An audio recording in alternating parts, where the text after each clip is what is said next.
Но я хотел бы вас всех, в первую очередь, конечно, нашего министра сельского хозяйства Александра Павловича приветствовать в стенах нашего университета и всех наших дорогих гостей, которые сегодня пришли на стратегическую сессию перспективы развития агропромышленного комплекса Республики Саха-Якутия, приуроченного 85-летию первого президента нашей республики Михаила Ефимовича Николаева и Всероссийской научно-практической конференции «Николаевские чтения» с международным участием.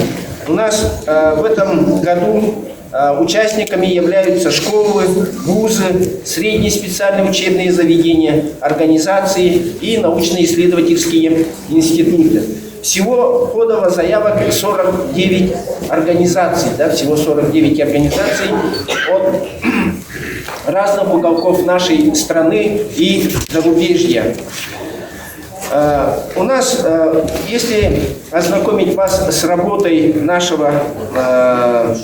с нашей научно-практической конференции, то у нас в этом году будут обсуждаться в ходе круглых столов по следующим направлениям. Это первый круглый стол – это современность и перспективы развития агрошкол Якутии до 2050 года.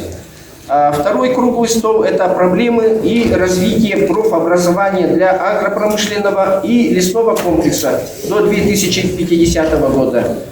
Затем третий круглый стол – это стратегия и перспективы развития агротехнологий и лесного комплекса Якутии также до 2050 года.